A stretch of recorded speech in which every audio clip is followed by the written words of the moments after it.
VI graph दिया हुआ रहता है, वोल्टेज और करंट का ग्राफ दिया हुआ रहता है। इसमें इस तरह से तीन वायर लैंग्वेज में दिया हुआ रहेगा, तीन वायर का रेजिस्टेंस दे देगा, R1 R2 R3 का किस तरह से दे देगा, लैंग्वेज में उसमें लिखा हुआ रहेगा, ठीक है, कि the VI graph shows the resistances of three resistors या फिर of three wires A B and C having resistances R1 R2 and R3 respectively. इस तरह करके दिया हुआ रहेगा VI ग्राफ, और बोलेगा कि इसका जो रेजिस्टेंस है, इसका रेजिस्टेंस को डिसेंडिंग ऑर्डर में लिखो या फिर असेंडिंग ऑर्डर में लिखो, घटते हुए क्रम में या फिर बढ़ते हुए क्रम में बोल दिया जाएगा।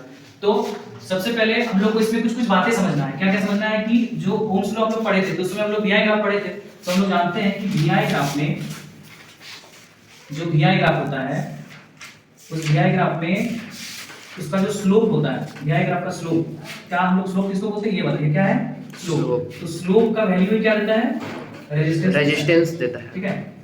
स्लोप का वैल्यू क्या देता है, रेजिस्टेंस, ठीक है।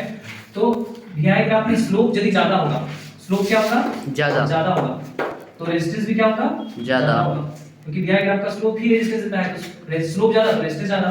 स्लोप कौन सा है, ये वाला, इसको स्लोप बोलते हैं, ठीक है। और स्लोप का वैल्यू निकालने के लिए हम लोग क्या करते हैं, tan थीटा का वैल्यू निकालते हैं। किसका वैल्यू निकालते हैं, tan थीटा का। tan थीटा बराबर हम लोग जानते हैं P/B परपेंडिकुलर अपॉन बेस। तो उस हिसाब से यदि देखा जाए तो ध्यान से देखो, यहाँ पे जब आप P/B करोगे और थीटा निकालोगे tan थीटा, तो क्या आप वास्तव में y/x नहीं कर रहे हो स्लोप निकालने के लिए, मतलब स्लोप रेजिस्टेंस देगा और रेजिस्टेंस का वैल्यू, मतलब स्लोप का वैल्यू tan थीटा से निकालते हैं परपेंडिकुलर अपॉन बेस करके, परपेंडिकुलर अपॉन बेस करके। तो क्या ये y एक्सिस है ना, और ये क्या है, x एक्सिस है।